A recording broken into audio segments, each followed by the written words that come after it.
जी, बिस्मिल्लाहिर्रहमानिर्रहीम। अस्सलाम वालेकुम फ्रेंड्स। हम सबसे पहले आपको वेलकम करते हैं अपने YouTube channel Lukman English academy के अंदर। सो फ्रेंड्स, जैसा कि आप जानते हैं कि आप लोग जब पाकिस्तान आर्मी, एयरफोर्स और नेवी के लिए अप्लाई करते हैं तो उसके अंदर आप लोगों का जो टेस्ट होता है उसमें फ़िज़िक्स का टेस्ट आपका बहुत ही इंपॉर्टेंट होता है। ख़ास तौर पर जब आप पाकिस्तान एयरफोर्स के अंदर अप्लाई करते हैं तो आपका अलग से एक टेस्ट होता है पाकिस्तान एयरफोर्स के अंदर फ़िज़िक्स के हवाले से। तो हमने एक पूरी एक सीरीज़ स्टार्ट की हुई है। आज की वीडियो के अंदर हमने आप लोगों का एक टेस्ट डिस्कस करना है जो कि आपके टेस्ट सीरीज़ का जो है ना वो टेस्ट नंबर 4 है, ठीक है? तो आपने टेस्ट को गौर से देखना है और ये जो एमसीक्यूज़ होंगे ये आपके पेपरों के पॉइंट ऑफ व्यू से भी इम्पोर्टेंट है। इनको आपने समझना भी है और इसको अच्छे तरीके से आपने समझने की कोशिश करनी है कि ये है क्या एक्चुअली। तो अब देखिए ना 2 चीज़ें हैं कि एक तो आपको वैसे ही एक फ़ाइल दे दी जाए और दूसरा ये कि उसको अच्छे तरीके से एक्सप्लेन किया जाए कि ये एक्चुअली आपकी फ़ाइल है क्या। तो आज की वीडियो के अंदर हम आपको इसको अच्छे तरीके से एक्सप्लेन करेंगे, बताएँगे कि ये फ़ाइल को आपने किस तरीके से अंडरस्टैंड करना है। देखिए सबसे पहली जो चीज़ है वो ये है कि आपको जो दिया गया है क्वेश्चन नंबर 1 इसमें ये है कि what should be the approximate length of a glass tube to concentrate of water of barometer. अब देखिए यहाँ पर सबसे पहले जो बात आई है बैरोमीटर की। अब बैरोमीटर क्या होता है कि ये प्रेशर मालूम करने के लिए एक आला होता है, ठीक है? यानी कि आपने प्रेशर मालूम करना है। देखिए एक हवा के प्रेशर मालूम करने के लिए आला होता है, एक ऐसा आला होता है जो पानी का प्रेशर मालूम करने के लिए होता है, ठीक है? तो अब ये जो बैरोमीटर का ज़िक्र आया है तो इसको समझना है आपने सबसे पहले कि ये है क्या, ठीक है? ओके, तो बैरोमीटर क्या है कि ये एक ऐसा आला होता है जो हवा का प्रेशर चेक करने के लिए इस्तेमाल किया जाता है, ठीक है? अब इसकी बात हो रही है कि इसके अंदर एक ग्लास ट्यूब होती है जो इसको शो करती है, तो उसकी लेंथ कितनी होगी तकरीबन? तो ये 11 मीटर के करीब इसकी लेंथ होती है, ठीक है? ये इसका आंसर है। यहाँ तक आपको क्लियर हो गया जी? अच्छा, उसके बाद हम आ जाते हैं जी कि एट सी लेवल एटमॉस्फेरिक प्रेशर, कि जो आपका समंदर का लेवल होता है वहाँ पर एटमॉस्फेरिक प्रेशर तकरीबन कितना होता है? अब यहाँ पर देखें सबसे पहले तो आपको पता होना चाहिए कि यार एटमॉस्फेरिक प्रेशर होता क्या है। अब जो एटमॉस्फेरिक प्रेशर क्या है कि जो हमारी ज़मीन होती है इसके इर्द गिर्द काफ़ी सारी जो सराउंडिंग के अंदर प्रेशर मौजूद होते हैं। तो उनके अंदर हवा का प्रेशर भी होता है और उसकी जो अपना जो सराउंडिंग का जो प्रेशर है उसको हम कहते हैं कि ये इसका एटमॉस्फेरिक प्रेशर है, ठीक है? तो अब जो इसका एटमॉस्फेरिक जो प्रेशर होगा वो आपका बनता है कि 1000, यानी ये आपको दिया है पास्कल के अंदर, ठीक है? ये आपका जो फर्स्ट इसका आंसर है वो इसका बनेगा। समझ आई इसकी जी? ये आपका स्टैंडर्ड यूनिट है इसका, पास्कल का मतलब है ये प्रेशर का यूनिट है। ये भी क्लियर हो गया आपको? अच्छा, उसके बाद है जी how many times mercury is danger than water. अब मरकरी की बात हुई है कि जो मरकरी है ये कितने गुना ज़्यादा डेंजर होता है, यानी गाढ़ा होता है पानी की निस्बत। अब देखिए मरकरी क्या है चीज़ है, पहले आपको पता होना चाहिए। मरकरी क्या है, एक ऐसा आला होता है जो हम थर्मामीटर के अंदर इस्तेमाल करते हैं। देखा होगा डॉक्टर थर्मामीटर यूज़ करता है आपका टेम्परेचर चेक करने के लिए। तो इसकी जो वैल्यू होती है वो आपकी तकरीबन 12.5 मीटर के करीब होती है, ठीक है? समझ आ गई जी इसकी भी? ओके जी, नेक्स्ट आ जाते हैं जी हम अगले क्वेश्चन की तरफ।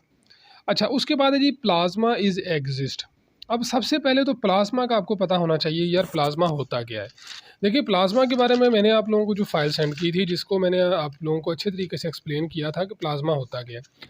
प्लाज्मा एक्चुअली ये एक स्टेट होती है जो आयनिक स्टेट होती है, ठीक है? जो आयनिक स्टेट होगी किसी भी चीज़ की वो आपकी प्लाज्मा कहलाती है। तो प्लाज्मा जो है ना वो सूरज के अंदर सबसे ज़्यादा मौजूद है, ठीक है? यहाँ पर एक क्वेश्चन था, मैंने यार आप लोगों को थोड़ा सा इसको क्लियर करना था। ये 13.6 ये वाला इसका रेशियो होती है, जितने गुना ये ज़्यादा होता है। ठीक हो गया, यहाँ पर क्लियर हो गया आपको? उस अच्छा जी, उसके बाद आगे जी हम फिर अगेन आगे जी हम बैरोमीटर के ऊपर। बैरोमीटर क्या है, एक ऐसा आला होता है जो कि हवा की प्रेशर को मालूम करने के लिए इस्तेमाल किया जाता है। तो फर्स्ट यूज्ड, किसने सबसे पहले इसको सेटअप किया था और इसने यूज़ किया था, ये इसका जो है ना वो टोरिसेली, ठीक है? ये इसका नाम है। ये भी क्लियर हो गया जी। Which of the substance is heaviest, कौन सी ऐसी सब्सटेंस है जो हैवी है, जो वज़नी है? अब आप देखें इसमें बड़ा सिंपल सा होगा अगर आप इसको देखेंगे। सबसे पहले आप देखें जी कॉपर आपके पास है, ठीक है? उसके बाद है जी मरकरी है, फिर एल्यूमीनियम है और ये आपके पास है लेड। अब यहाँ आपने ये बताना है कि इनमें सबसे वज़नी होगी कौन-सी? तो अब देखें कॉपर को देखें, आपको लगेगा कॉपर है, एल्यूमीनियम लगेगा, लेड हल्की होती है। लेकिन अगर हम देखें मरकरी को तो मरकरी इनमें जो है ना वो आपकी हैवीएस्ट होगी। ठीक हो गया? अच्छा जी, if forces will be applied on smaller area, अगर एक फ़ोर्स है वो एक छोटे से एरिया के ऊपर अमल कर रही है, प्रेशर विल बिकम, तो उसका प्रेशर क्या होगा, ज़्यादा होगा, कम होगा, थोड़ा होगा या ज़ीरो होगा। अब देखिए ना, सिंपल सी बात है कि आपके पास, मैं इसकी मिसाल आपको ऐसे देता हूँ कि एक लकड़ी का छोटा सा पीस है, आप उसको तोड़ते हैं, वो तोड़ना आसान ज़्यादा होगा या एक बड़ी सारी लकड़ी को तोड़ना आसान होगा? छोटी लकड़ी, क्योंकि उसके ऊपर जो फोर्स अमल करेगी ना वो ज़्यादा अमल करेगी। तो ये आपका जो इसका आंसर होगा वो इसका होगा मोर, ठीक है, इसके ऊपर ज़्यादा फोर्स अमल करती है। यहाँ तक आपको सारी समझ आ गई जी, यहाँ तक तो नहीं किसी किस्म की कन्फ्यूजन आपको? ओके जी, अब हम आ जाते हैं जी इसका जो पार्ट टू था, ये बड़ा इंपॉर्टेंट है पार्ट टू। पार्ट टू के अंदर क्या है जी, आपको यहाँ पर भी अगेन आपको कुछ एमसीक्यूज बताए गए हैं, आपने उनको देखना है और उनके आंसर आपने उसी फाइल के अकॉर्डिंग आपने बताने, जो मैंने कल आप लोगों को अपलोड करके बताई थी, ठीक है। इसमें क्या है जी, in which of the following state molecule do not leave their motion their position. यहाँ पर आपको चार ऑप्शन दिए गए हैं, इनमें से आपने बताना है कि कौन सी ऐसी कंडीशन है कि जिसके अंदर मॉलिक्यूल्स अपनी पोजीशन को चेंज नहीं करते, नहीं छोड़ते, लीव नहीं करते। तो इसका जो आंसर होगा वो सॉलिड होगा, क्योंकि जो ठोस होती है इसके अंदर जो मॉलिक्यूल्स हैं ये करीब करीब होते हैं और ये आपस में एक दूसरे के साथ चेंज अपनी पोजीशन को नहीं करते। हाँ, ये वाइब्रेट ज़रूर करते हैं, ठीक है, पेपर में अगर क्वेश्चन आ जाए तो उसको ज़हन में रखना है। यहाँ तक आपको क्लियर हो गया जी। अच्छा, which one of the substance is lightest one. Lightest का मतलब है जी हल्की, यानी कौन सी ऐसी सब्सटेंस है जो इनमें सबसे ज़्यादा हल्की है। अब देखिए, इसमें कॉपर है जिसको हम तांबा कहते हैं, आपको पता है। फिर मरकरी है, मरकरी का ऊपर हमने जिक्र किया, ये काफ़ी वजनी होती है। एलुमिनियम की तारें भी जो हम बिजली के लिए इस्तेमाल करते हैं, जो खंभों के ऊपर होती है, वो एलुमिनियम की तारें होती हैं। पीछे आ जाता है लेड। अब लेड क्या होता है, जो हमारी, जिसको हम कच्ची पेंसिल नहीं कहते, लेड पेंसिल जिसको कहते हैं, उसके अंदर जो सिक्का होता है वो लेड का बना होता है, इसी वजह से उसको लेड पेंसिल कहते हैं। तो ये कह लें कि काफ़ी हल्की होती है, तो आपका जो आंसर होगा वो लेड होगा। यहाँ तक आपको क्लियर हो गया। नेक्स्ट हम आ जाते हैं जी कि आपका ऐसा unit of pressure is pascal. अब आपको पता है कि जो प्रेशर का जो यूनिट है वो पास्कल है। अब हमसे ये पूछा गया है कि पास्कल जो है वो किसके बराबर है। पास्कल का जो यूनिट होगा वो 1 न्यूटन पर मीटर स्क्वायर होगा। वो कैसे होगा मैं आपको समझा देता हूँ। देखिए, प्रेशर का जो यूनिट था, जो फार्मूला था वो हमने ये पढ़ा था, ऐसे ही है जी।